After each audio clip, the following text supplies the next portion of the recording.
Hey, what is going on, all you amazing people out there? It is Goalie Dude, and in today's video, I went back and revisited Destiny 1 in 2020, 2 weeks after Bungie released Beyond Light.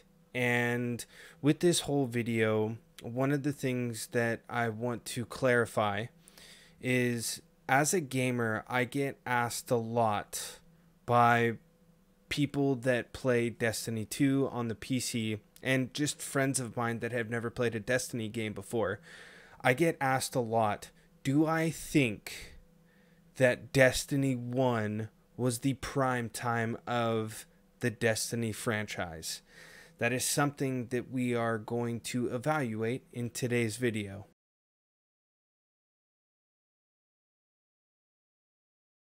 Alright guys, well, before we get started, do me a favor, hit that subscribe button and click on that bell icon to get notified when I come out with new content. It helps me see what you guys are enjoying and if you guys are liking my videos. So how I want to categorize Destiny 1 and Destiny 2 to figure out whether or not Destiny 1 was the prime time of the Destiny franchise is by three different things: the story, how much each expansion included storyline content, PvE, whether there was a raid involved or there's different strikes, which are aka dungeons, and also PvP, what they included with the PvP aspect of each expansion.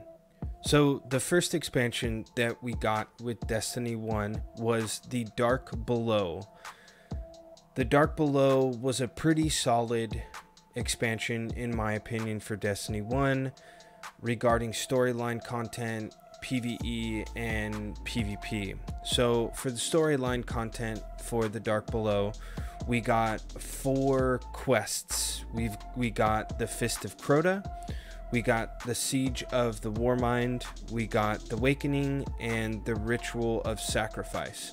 Those were the 3 quests that you could do with the Dark Below, and they were pretty solid content. It kind of showed you the direction that it was going, so you know, you could kind of know more about the Hive and how Crota started and all that stuff. So I thought that was pretty cool.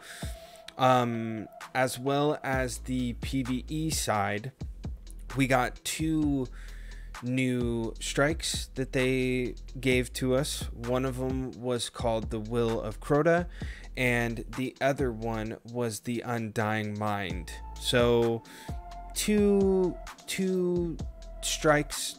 It's okay. You know, I kind of wish that they would have been able to add another one or possibly a 4th one, but the thing was is we got a whole different raid, and that was Crota's End. And me personally, going through that raid and doing it with 5 other of my friends, it was a lot of fun. With the beginning of Destiny 1, we did get the Vault of Glass, so it was cool that within the first new expansion they did add another raid. I thought that was really cool. So the next thing to talk about is PvP and what they did with that, with the Dark Below. So they added 3 new maps for PvP. They added the Pantheon, the Sky Shock, and the Cauldron. So, you know, they really didn't add a whole lot to the PvP, but at least we got 3 new maps. So I thought that was pretty cool. In my opinion, I would rate the Dark Below maybe a 6.5, a 7 out of 10. It was really cool because we did get that raid, and we did get new storyline content and all that stuff, and extra maps for PvP. So I think that for the first expansion for Destiny 1, it was solid. Okay, so the second expansion for Destiny 1 was called the House of Wolves, and in my opinion, the House of Wolves expansion, as far as storyline content is concerned, I really, really enjoyed it because they added 6 new storyline missions that you can do throughout this expansion. And the first one was called the Kells Rising. The second one was called the Silent Fang. The third one was called the Ruling House. The fourth one was called Wolves Gambit. The fifth one was called the Queen's Ransom. And the sixth one was called the Archon Slayer. So I think as far as the storyline goes, this was pretty solid. You know, it definitely gave us time to go through and kind of sink our fangs into this storyline. So I thought that as far as the House of Wolves storyline content is concerned, it was pretty solid. Now, where the PvE stuff was for the House of Wolves, I think that it was lackluster because we only got one new strike. And we didn't necessarily get a new raid. We got a new arena called the Prison of Elders. The Prison of Elders was a lot of fun. You know, you and 2 other people could go through and kind of, you know, go through waves and whatnot of enemies. So, you know, I thought that that was okay. But with the last expansion that we got with the Dark Below and how they incorporated a new raid, I was kind of hoping that they were going to, you know, put in a raid, and I think that that was kind of where it was lackluster. But as far as the Crucible is concerned, the PvP side, the nice part about the PvP side was we got 4 different maps.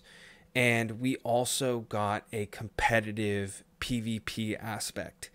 So for the competitive PvP side, we got Trials of Osiris. A ton of fun. You and 2 other friends could go through. As long as you won 7 games in a row, you got to go in an exclusive area, you know, just for you guys to collect your loot.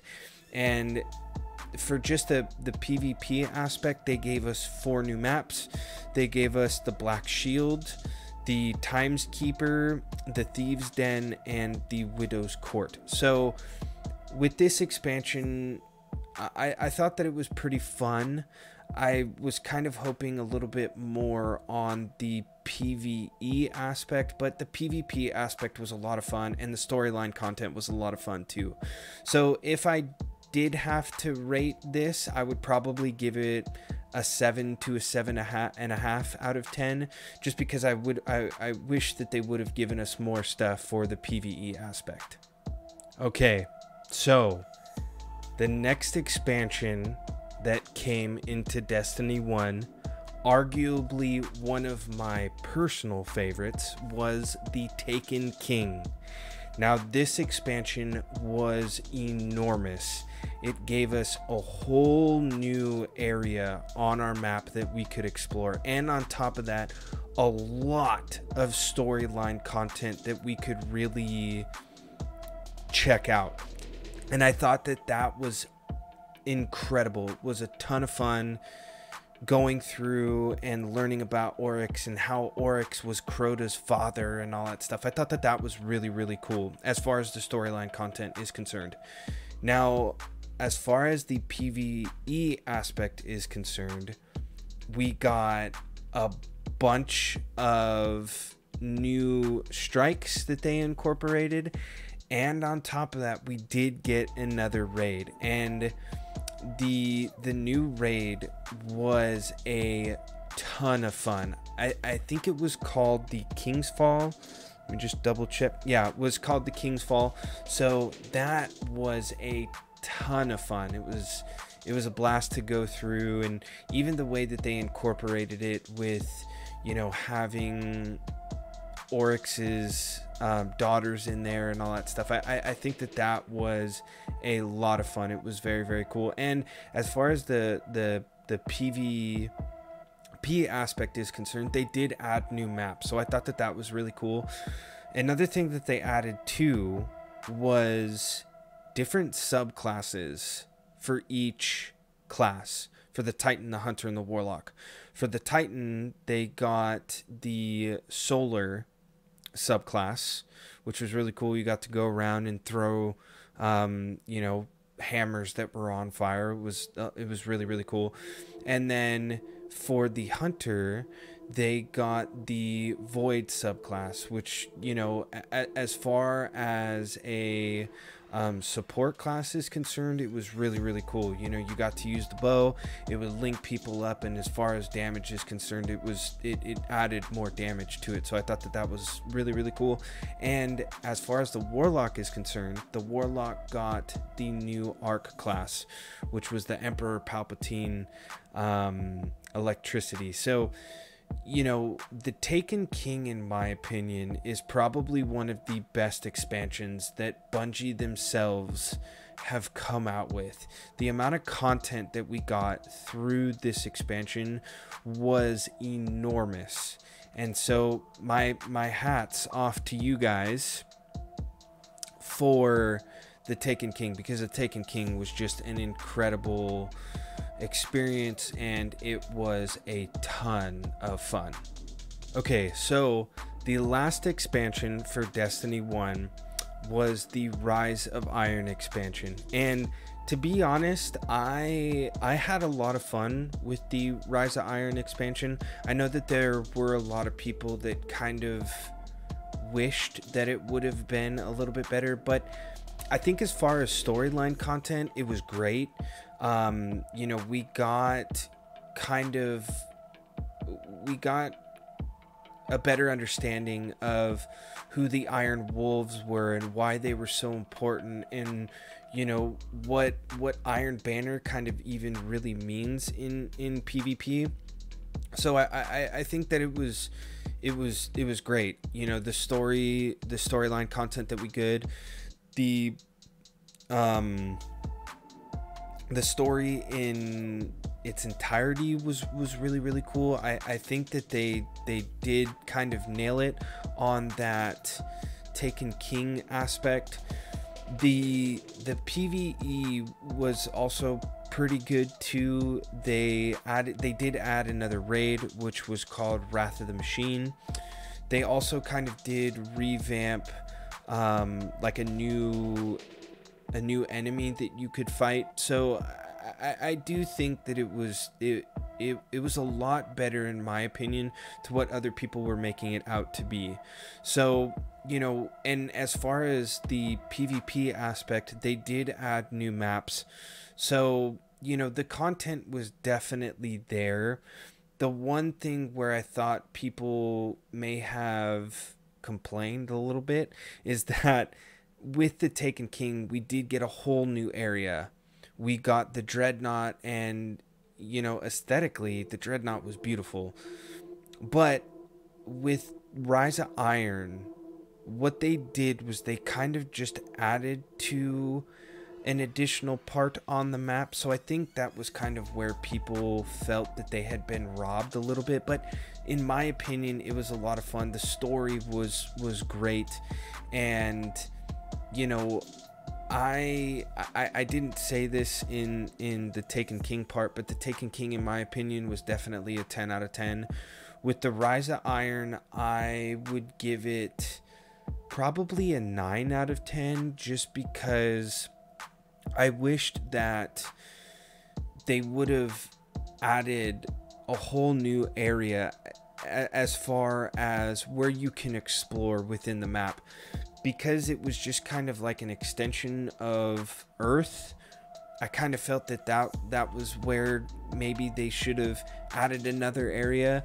But, you know, all in all, I do think that Rise of Iron was definitely a good expansion.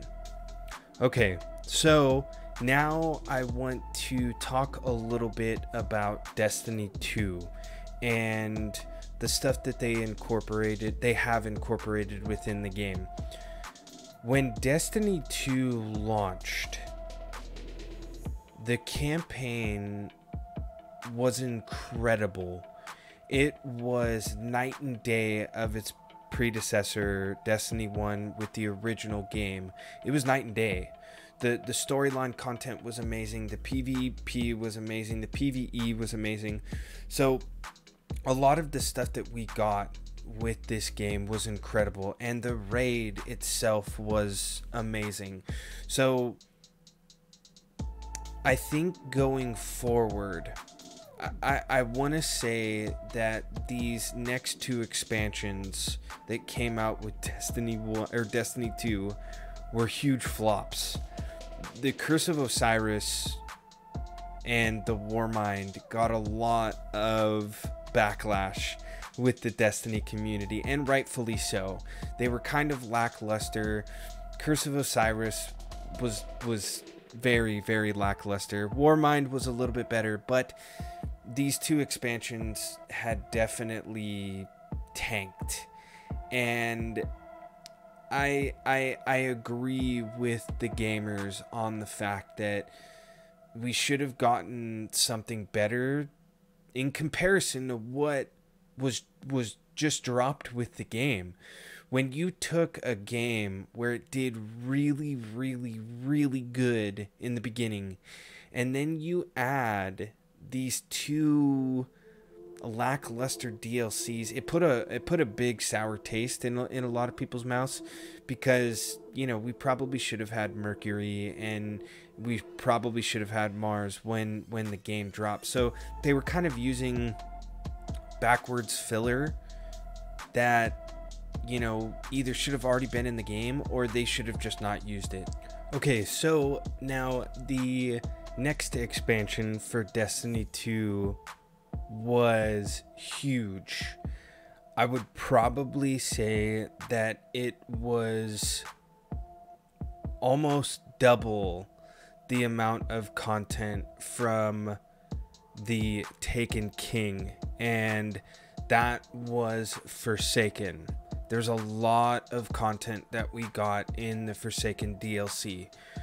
We got 2 new complete areas called the Tangled Shore and the Dreaming City.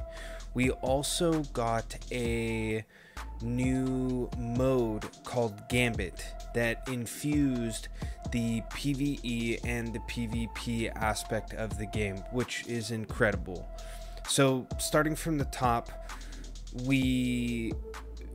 from the story, we got a whole new story. One of our beloved characters dies, but it was immense. The amount of stuff that was there for the story was incredible, and it continued on.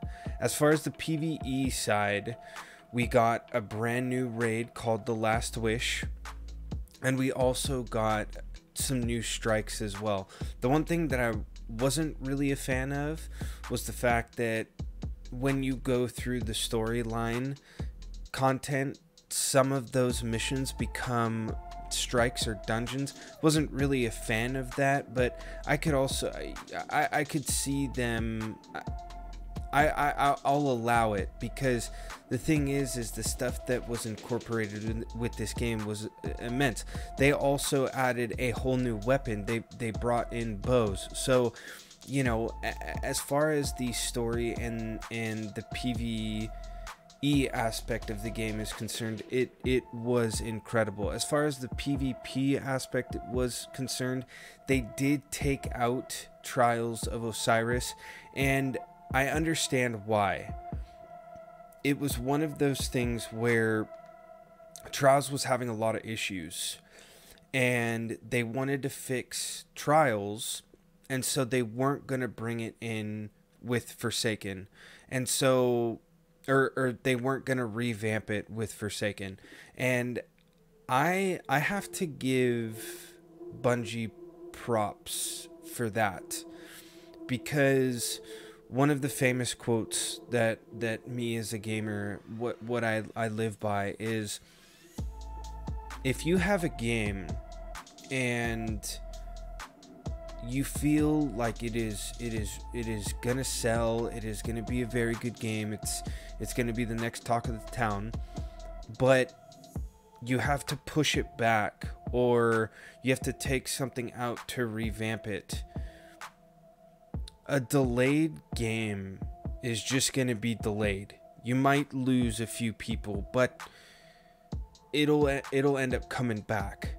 But if you release something and it's terrible, it's always going to be terrible.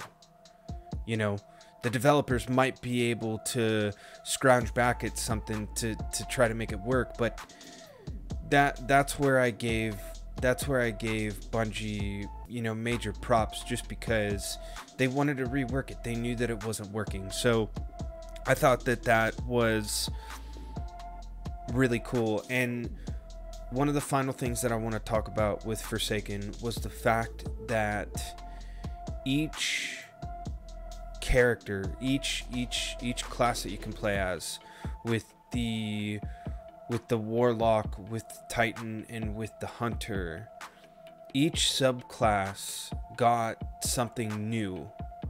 So, you know, with the Titan, each Arc, Void, and Solar class got revamped and got new supers. For the Hunter, it was the same thing. The Arc, Solar, and Void subclass got a whole new super. And with the Warlock as well, Arc, Solar, Void, it all got revamped. So I think that when we look at Forsaken, which is arguably probably one of the best DLCs that Destiny 2 has, and we see the Taken King, which is arguably the best DLC that is in the game for Destiny 1, as far as content is concerned, Forsaken is definitely the better one. Okay, so the next expansion that I want to talk about is Shadowkeep. And Shadowkeep was definitely probably the equivalent to Rise of Iron in Destiny 1. It brought back a new area that we've already seen before, the Moon. And it also did bring a raid. It brought the... I want to say it was called the Garden of Salvation. Now, for me, with Destiny 2 Shadowkeep, I kind of teetered off. I, you know, played a little bit of it, but, you know, to me, it was definitely one of those expansions to where, you know, they added some stuff. They added, you know, obviously they added the new raid, and, you know, they also added more storyline content a little bit. But, you know, it was kind of the start of like Bungie showing like a roadmap. So they had like the different seasons laid out and whatnot. So, you know, as far as Shadowkeep is concerned, I definitely think that it was a little step below, you know, what we had seen before with Forsaken and all that stuff. It was definitely better than the Warmind and Curse of Osiris, but, you know, to me, Shadowkeep was one of those expansions to where I saw it, I played it a little bit, it was fun, but there wasn't just a whole lot of stuff there for me to do, and it did grab my attention, but only for so long. One of the great things that did come out of Shadowkeep was the fact that we got a cross-save like parameter with Destiny. So what we were able to do is if we played on the PlayStation and we wanted to move to PC, which is something that I have done, we were able to get our characters and move them to a different system. So I think that it's cool, but one of the things that did kind of frustrate me is that I was allowed to bring it to a different console, but if I bought Forsaken and if I bought Shadowkeep, they wouldn't port over to the PC. And I think that that is a little frustrating to the gamer in me, because I paid the original price for the games. I paid, you know, the $40 to $60 for Forsaken, and then I also paid the same exact price for Shadowkeep. But if I want it on my PC, and if I want to be able to get the armor and the exotics and all that stuff from those expansions, I have to pay again. That to me definitely leaves a sour taste just within the whole experience. So now the next expansion that Destiny 2 has is Beyond Light, and I want to do a whole different video about Beyond Light. So stay tuned. You know, the Beyond Light video is going to be coming out probably within the next couple of weeks or so. Okay, so now the main answer that you guys have been waiting for. What I wanted to do is I wanted to do a Destiny 1 and a Destiny 2 comparison, just so you guys can kind of see the map and what Destiny 1 included, what Destiny 2 included, and just kind of my overall thoughts on, you know, what each game consisted or consists of. So I think that when we look at Destiny 1 overall, it was a pretty solid game because of the expansions. You know, the expansions definitely added the flavor that the game needed because of the rough launch. Now, the stuff that they added, should that have already been in the game? You know, like with the addings of elements, yeah, probably. Do I think that the storyline content as the game progressed got better? Absolutely. Now, with Destiny 2, one of the things that I feel with Destiny 2 is that when you look at Forsaken and when you look at the Taken King, Forsaken definitely was the better game. I think that because of the death of Cade, it was one of those things where it put a lot of sour tastes in the gamers' mouths, because they took the funniest character in the story and they killed them off. So, you know, when you look at the content and the PvE and the PvP, I feel like Destiny 2 triumphs over Destiny 1. And I think, unfortunately, because Destiny 1 is kind of a dead game now. There's no more content that's going to be coming out with that game, and we probably never will see more content released with that game. It's probably just content that's going to be added to Destiny 2. But I really like the direction that Bungie is now going with Destiny. Now that Activision is no longer incorporated with the game, I do think that that Destiny 2 is gonna be in its prime, especially with Beyond Light and what they have in the future. Like I said, I am gonna be doing a separate video just for Beyond Light, what I think about the game. Do I think that the game is worth the money, and so on and so forth. But the main question that was at the beginning of this video is do I think that Destiny 1 was in the prime time of Destiny? And no, I don't think so. I think that Destiny 2 has given us a lot, graphically wise. I think that the game is just amazing. It's such a beautiful game, not only with the weapons but the environment and the character models and so on and so forth.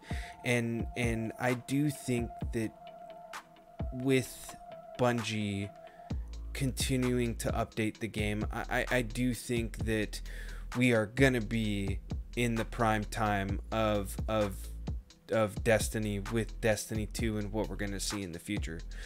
So that's pretty much it, guys. That is the video.